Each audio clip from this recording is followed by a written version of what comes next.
Day 2 of our Taipei, Taiwan trip with Congress friends. So, short kwento, nagpunta kami New Year, Chinese New Year.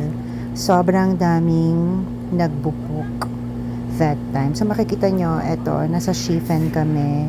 Ayan yung mga lanterns na lumilipad. Ayan. And looking at the food.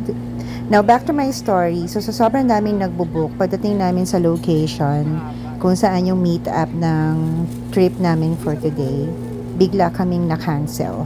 So, apparently, nag-overbooking sila. So, na-cancel yung tour namin for today. So, bad trip na ba? So, ayan. Kaya nag-decide kami na mag-DIY today. But yun nga, medyo challenge para kasi ang layo. Una namin pinuntahan tong Shifen. Maaga pa lang to, siguro mga 9 a.m., 10 a.m. So, we decided na mag-DIY na lang kesa sa wala kaming gawin that day. So, ayan, nag-commute kami via train. So, dalawang sakay, isang MRT and isang LRT, if I remember it correctly ha. So, medyo challenge kasi sobrang daming tao. And yes, tulakan, siksikan and all. Pero yun nga, sabi rin naman namin, it's nice na ma-experience namin yung public transpo sa Taiwan. Plus, malayo siya, so medyo expensive pag mag-Uber kami or taxi. So yan, lakad-lakad kami papunta doon sa train tracks kung saan nandoon yung pagpapalipad ng mga lantern. So yan, nakikita namin dyan, may mga pumupuntang tao dyan sa may bridge at ayon. So yan yung train track.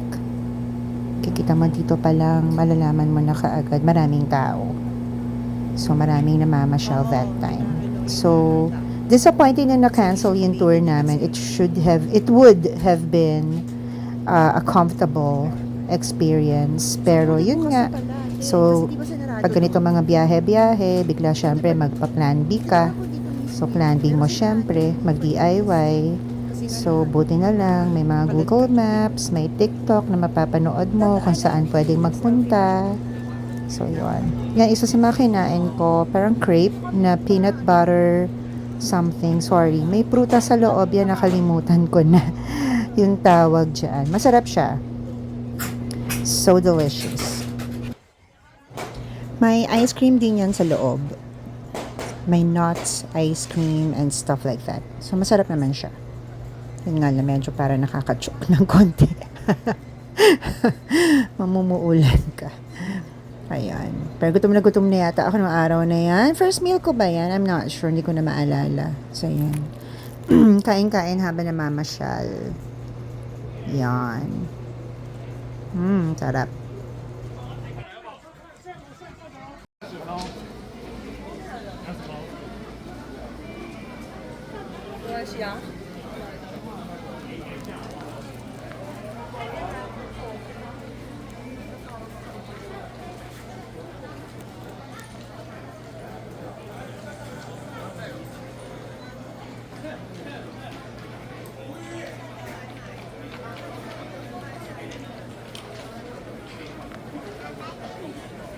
Ano kaya ibig sabihin mo?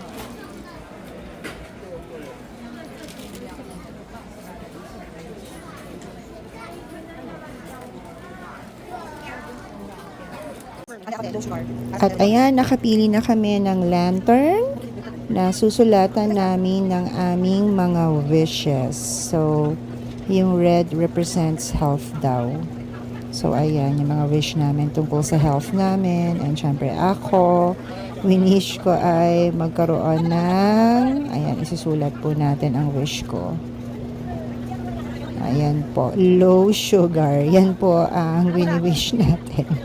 Bilang yan ang challenge sa health natin nowadays. So, low sugar.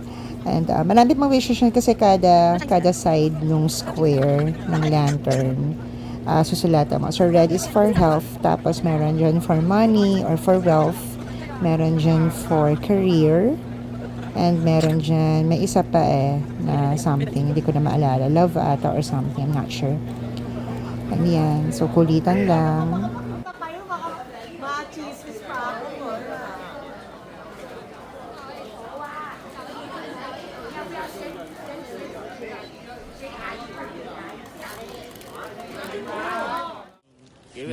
And here we go! These are our wishes. 3, 2, 1, bitaw! Yan! So, lumipod na po ang aming mga wishes. Sana po ay matupad. And parang sa Hanoi, dadaan din dyan yung train. Hindi ko lang alam kung saan ang pabiyahin yan. Okay, so ayan. Siyempre, parang first time natin nakakita ng tren. Ayan, but it's up close. So yeah, it's second time. First in Hanoi and then here in Taiwan. Ayan, so wala lang. So, syempre, ligpit mo na yung mga tao, gilid mo na, and then noodin ang train na dumadaan. And then, back to the lanterns. Ito, one of the fruit teas ata to. Hindi ako tumikim ng mga milk tea. Yes, bakit? Nasa Taiwan na ako, hindi ko pa tinikman. It's because mataas po sugar natin. And yan, dun sa may bridge na pinupuntahan ng madaming tao. It's actually just a bridge. So, pinuntahan din namin kasi maraming pumupunta. Siyempre, punta tayo. So, yan. Siyempre, picture muna. Yan, behind the scene nilang dalawa yan. Kung paano magpicturean dyan. So, ayan po. So, yan na naman. Overlooking sa bridge. And yan, lakad-lakad kami sa bridge. It was a good day. Good day indeed.